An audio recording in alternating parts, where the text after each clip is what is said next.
dakwah. Tujuan dakwah itu, ya, tujuan dakwah itu hisbah. Hisbah itu amar ma'ruf nahi munkar. Nah, kamu mesti jelaskan di dalam itu apa yang dimaksud amar ma'ruf, apa yang dimaksudkan nahi munkar. Kemudian siapa yang boleh itu melakukan amar ma'ruf? Itu berarti dai.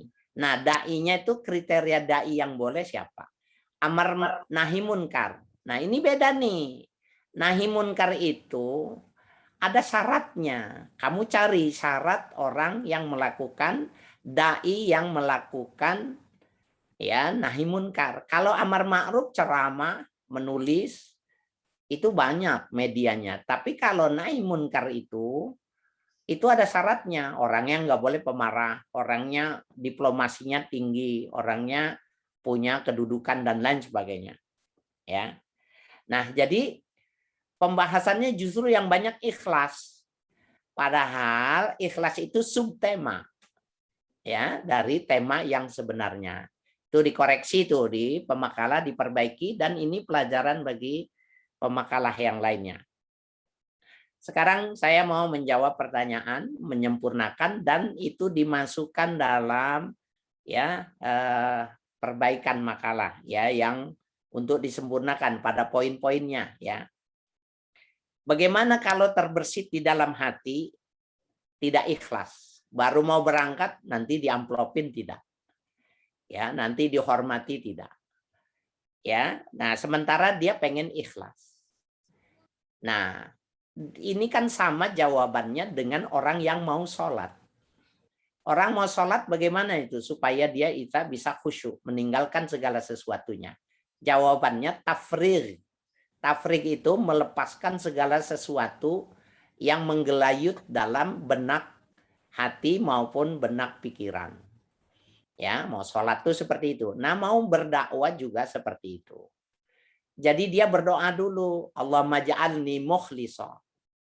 Jadikanlah saya orang yang ikhlas. Setiap kali dia terbersih dalam hatinya ada hal yang tidak ikhlas, langsung dia tutup dengan istighfar. Astagfirullahalazim. Terus begitu. Nah, kiat istighfar yang terus-menerus dan berdoa Allahumma ja'alni mukhlisa, Allahumma ja'alni mukhlisa, itu lama-kelamaan hilang. Yang kedua, apabila diberi amplop, diberi hadiah, jangan langsung dibuka. Disimpan aja di rumah, ya, taruh. Nanti berapa lama baru dibuka. Nah, kalau satu hari itu 6 tempat, maka membukanya itu jangan dilihat ini yang A dari mana, B dari mana, jangan. Nanti yang besar di mata kalian itu menjadi mulia, bagus, yang kecil nilainya menjadi hina. Jangan. Jadi kamu bukanya itu sambil duduk, kemudian dibukanya kamu sambil lihat TV, kamu buka. Sudah buang semua kertasnya, uangnya dikumpulkan, dihitung. Jadi kamu tidak tahu siapa majelis A, B, C, D yang memberi yang terbesar yang mana, kamu nggak tahu mana yang kecil. Sehingga nanti kalau kamu ketemu sama siapa saja, di hadapanmu sama semua. Ya, itulah cara kiat kita mengatasi supaya kita bisa ikhlas. Kemudian apa bedanya dakwah dengan ceramah? Kalau dakwah itu umum. Kalau yang dimaksud ceramah itu namanya tabligh. Dalam bahasa Arabnya tabligh. Itu disebut dengan ceramah, yaitu menyampaikan dakwah dengan lisan. Namanya tabligh. Kalau dakwah maknanya bisa jadi dakwahnya itu adalah dakwatul hal. Dengan koperasi, dengan membantu bibit, memberikan vaksinasi gratis, itu namanya dakwatul hal. Kemudian dakwatul lisan. Dakwatul lisan itu, ya, bisa jadi adalah dia berdakwah. Apakah dengan yang konvensional maupun yang modern, yang digital, yang ar-raqmi. Ar-raqmi itu yang digital. Kemudian yang ketiga, dakwah bil qalam. Nah, dakwah bil qalam itu maknanya itu menulis buku atau menulis diwan.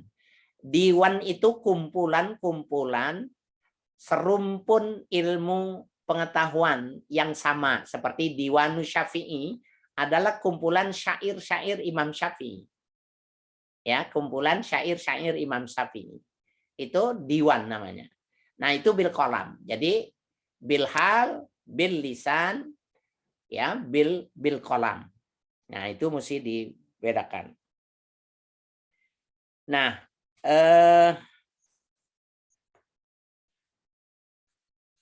kemudian tadi di dalam mengutip tentang umirtu an uqatilan nas hatta yashhadu alla ilaha illallah, ya.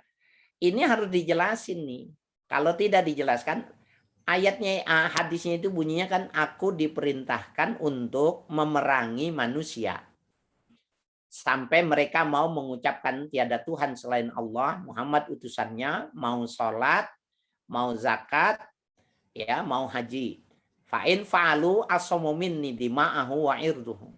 Apabila dia mau melakukan, maka terpelihara darahnya, hartanya, dan kehormatannya. Artinya nggak boleh dibunuh.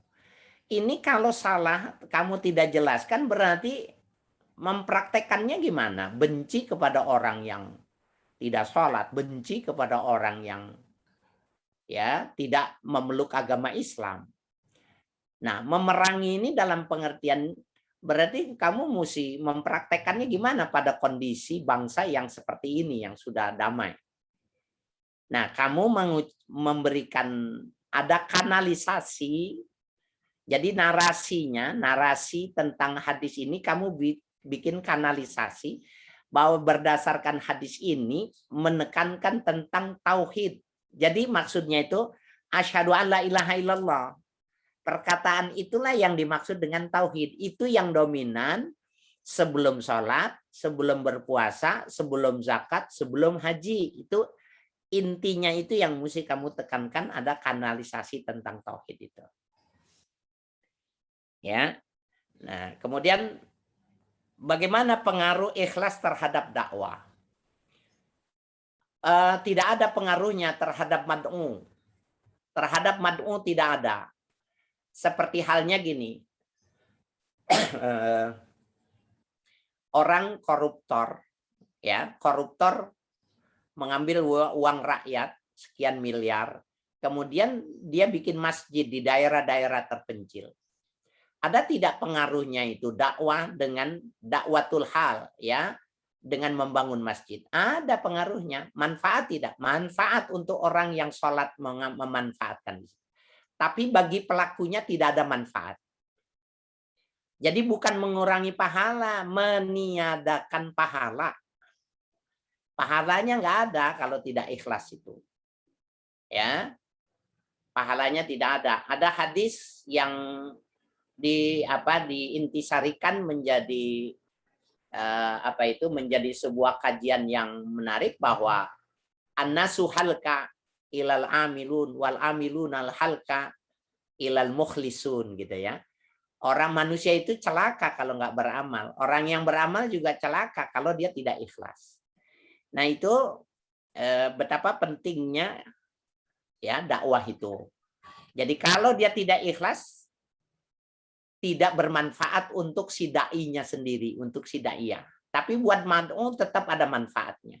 Nah, ada orang bertanya gini, bagaimana kalau seorang daiyah tapi perilakunya masih buruk? Enggak apa-apa. Jadi bahasanya itu, dalam dakwah itu, sapu yang kotor masih bisa dimanfaatkan untuk menyapu pelataran rumah. Jadi walaupun untuk dalam rumah belum bisa bersih, tapi buat pelataran bisa. Maknanya jangan nunggu baik, jangan nunggu siap, jangan nunggu sarjana, jangan nunggu mumpuni dalam ilmu baru berdakwah. Jangan, berdakwah dari mulai sekarang. Ya, sambil menambah ilmu, sambil memperbaiki diri, sambil menyempurnakan akhlak, sambil jalan. Ya, jangan menunggu-nunggu. Ya. Nah, bagaimana orang yang di tengah perjalanan timbul was-was dalam hatinya? Ya, ini tentang was-was, keikhlasan. Sama, jadi gini, seperti saya nih ya, sedang berbicara seperti ini. Kemudian terbersit dalam hati saya tidak ikhlas. Saya stop dulu sebentar. Nah, waktu saya berhenti sebentar, saya berdoa, Allahumma ja'alni mukhlishah. Ya Allah, jadikanlah saya orang yang ikhlas. Terus Setelah saya berdoa 1 kali, 2 kali, 3 kali, saya teruskan lagi. Jadi itu memang setan selalu menjaga orang untuk tidak ikhlas. Ya, dibikin supaya kita kecewa. Dan itu mengapa tadi jangan sekali-kali melihat amplop itu siapa yang memberi. Jadi jangan dilihat, nanti rusak. Ya. Nah, kemudian bagaimana asumsi kita ya pada mad'u tentang hal yang belum kita tahu persis. Lakukan saja. Balighu anni walau ayatan. Sampaikanlah dakwahku ini walaupun cuma 1 ayat. Jadi umpamanya menyampaikan masalah tentang begini ya. Ada orang bertanya sama kamu. Sebenarnya di masa pandemi ini boleh nggak sih taraweh ngikutin yang online di Mekah? Kan di 24 jam itu pada TV-TV berbayar ya, TV-TV yang vision itu ada 24 jam. Salah satunya taraweh. Kemudian orang itu bertanya sama kalian, Ustazah boleh nggak saya taraweh mengikuti tarawehnya di Mekah? Kamu nggak boleh nggak bisa jawab. Walaupun kamu bisa jawab tapi dalilnya belum tahu. Jangan-jangan salah. Maka kamu menjawabnya, menurut saya nggak boleh. Nggak boleh. Karena apa? Karena ukuran berjamaah itu maknanya, jamaah itu maknanya berkumpul. Kalau online itu berkumpulnya itu maya. Ya, tidak disebut ya jam'an ma'an ya dalam jismian, dalam bentuk badan. Menurut saya nggak boleh. Tidak sah. Nah, tapi saya dalilnya belum saya dalami. Nanti saya coba tanya lagi sama ustadz saya. Tapi menurut saya nggak boleh. Sebaiknya jangan dilakukan. Nah, itu kalau jawabannya baru seperti itu, maka ada sebuah pengakuan seperti itu. Tapi saya belum mendalami persis. Nanti saya tanya. Oh gitu ya? Iya. Jadi mohon maaf. Nanti kita ketemu lagi ya. Nah, kamu ketemui dosen. Hubungi dosen, WA dosen, telepon dosen, tanya jawaban gini, gimana? Kemudian kamu telepon lagi dia. Ini tadi saya sudah ketemu sama dosen, jawabannya begini, begini, begini. Begitu ya. Jadi tidak ada mundur dalam dakwah. Kalian belajar metode dakwah 1 semester dengan saya, keluar harus sudah pandai, sudah bisa. Walaupun pengertian pandai dan bisanya itu ya dalam kapasitas masing-masing. Ya, karena ilmu ini ilmu terapan, bukan teori.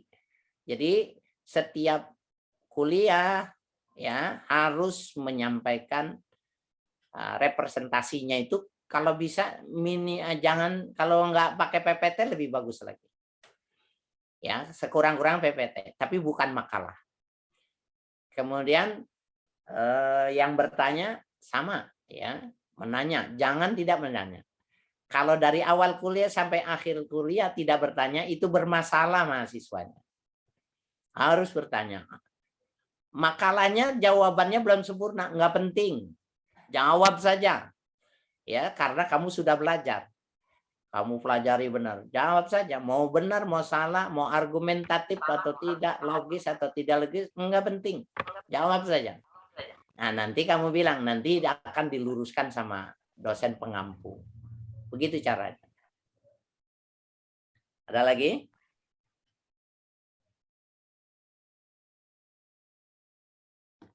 Bapak izin bertanya boleh? Ya, silakan. Iya Pak.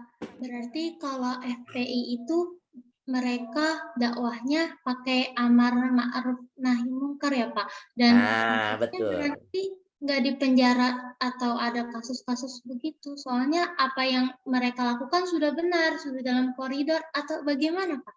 Nah, itu kamu mesti jawab. Tadi kan saya bilang, hizbah itu terdiri dari 2, amar ma'ruf nahi munkar.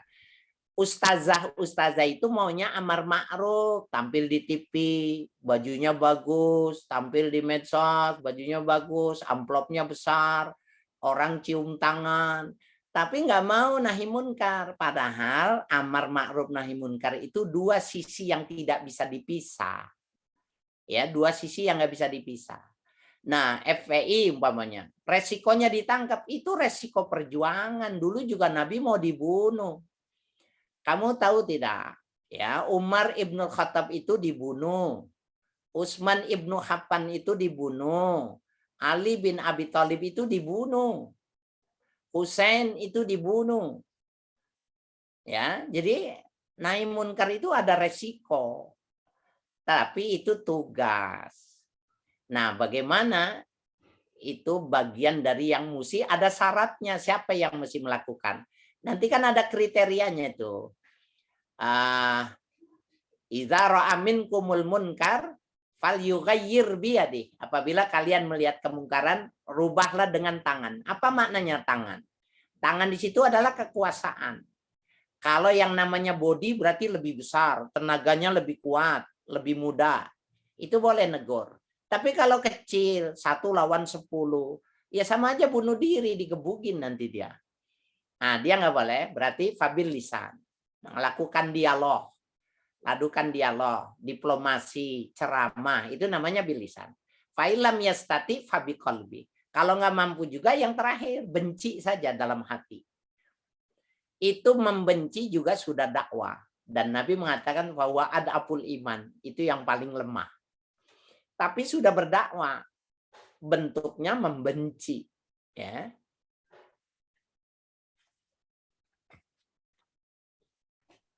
Ya, tolong diperhatikan ya. Nanti pemakalah berikutnya caranya seperti itu. Jadi dari tema itu dipartikan itu itemnya ada berapa. Nah, itu yang dijawab. Dan nggak boleh subtema melebihi tema itu nggak boleh. Ya. Bapak masih Ya. bisa bertanya? Ya. Iya, Pak. Saya Yulianti dari Bogor, izin bertanya, Pak. Kalau misalkan kan FPI ya, Pak, dia pertamanya tuh tujuannya pengen dakwah, cuma dengan cara kekerasan gitu, datang gedung judi terbesar yang ada di Jakarta itu, yang kasino itu, yang 3 lantai. Datang ke situ, tapi udah lama sih kejadiannya, tapi dari dalam itu orang-orang yang judi itu didukung sama aparat kepolisian sama yang lain gitu, aparat hukum. Dan FPI itu diserangnya sama yang aparat hukum itu. Kemudian karena nggak bisa masuk ke gedung kasino itu yang tempat judi, jadi FPI menyerang pedagang-pedagang yang ada di sekitar gedung itu, Pak. Itu gimana, Pak? Ini Yulianti ini udah bau-bau politik ya. Enggak, Pak. Cuma saya penasaran aja gitu, gimana ya? Kok kayak gitu. Apakah mahasiswa boleh mengeksplor berita sejauh itu, kemudian membahasnya? Enggak apa-apa. Saya cuma mengatakan seleramu tinggi gitu loh. Nah, bagi seorang muslim itu dia mesti punya pendirian. Kamu kalau ditanya bagaimana sikapmu, maka kamu mesti jawab, orang muslim itu wajib berdakwah.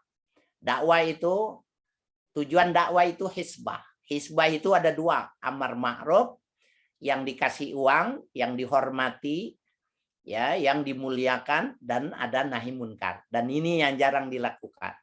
Jadi semua yang melakukan nahi munkar hukumnya benar, asalkan proporsional dan prosedural. Proporsional sejauh mana kebolehannya, itu ulama nanti berpendapat. Prosedural bagaimana? Berarti harus membuatkan, FPI itu kan sudah menyampaikan surat dulu ke kepolisian. Pertama memberitahukan ini terjadi perjudian. Nggak ditegur, tanggapin, buat lagi surat kedua. Nggak ditanggapin, buat lagi surat yang ketiga. Dengan ancaman tuh surat ketiga. Nah, kerjasama dengan kepolisian, ketika polisi tidak mau, maka dia sudah gugur kewajibannya di hadapan Tuhan. Sudah gugur. Adapun ekses, nah kalau dibilang ada yang ngamuk-ngamuk ini, itu ekses. Kita nggak boleh membicarakan ekses kemudian menghilangkan esensi. Gini maksudnya, kamu punya ayam, pelihara ayam, ditaruh di kandang. Kalau ayamnya tidak bertelur, ayamnya dipotong, ganti ayamnya, bukan kandangnya dirusak. Ada ekses perjuangan nahi munkar. Jangan FPI-nya, kandangnya yang dirusak gitu loh. Nah, itu pemikirannya itu kan sekarang jadi begitu. Dipukul rata, penilaiannya general. Nah, itu yang mesti dipahami. Jadi lihatnya secara utuh. Nah, kita tidak akan setuju kepada orang yang sembrono, orang yang tidak proporsional dan tidak prosedural. Salah di negara Republik Indonesia ini. Tapi juga bukan berarti terus semuanya diserahkan. Karena ternyata ada oknum keamanan yang memang mencari pendapatan di situ. Memang di situ pendapatannya dia. Nah, sehingga benturanlah antara ya oknum keamanan dengan oknum FPI. Itu kasus. Tidak bisa digeneralisir. Ya. Paham Yulianti? Halo. Iya, Pak. Agak putus-putus. Maaf. Ya, oke. Saya kira itu. Silakan pemakalahnya membuatkan kesimpulan. PJ jangan lupa, PJ-nya jangan lupa buatkan absensi ya. Sekarang buat simpulan dan langsung ditutup. Silakan.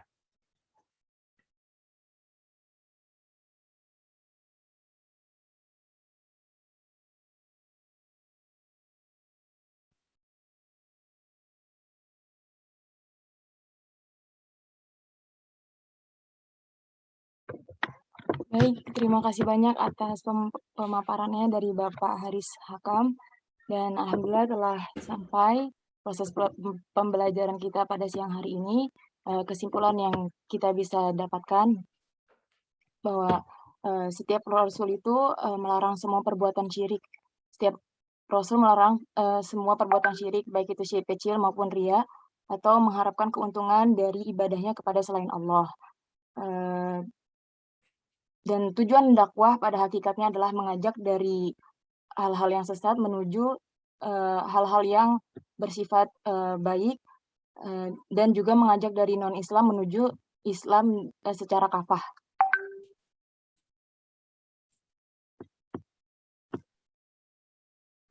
Sekian yang dapat kami sampaikan, kurang lebihnya mohon maaf.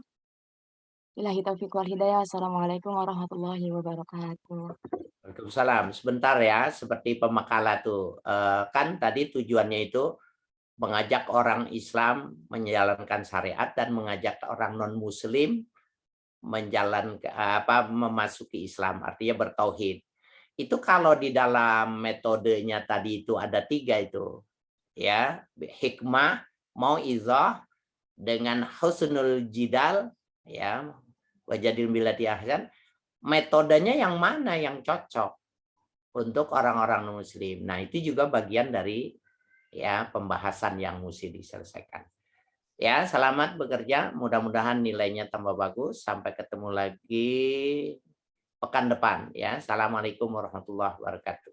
Waalaikumsalam warahmatullahi wabarakatuh. Banyak Bapak Haris. Terima kasih, Bapak.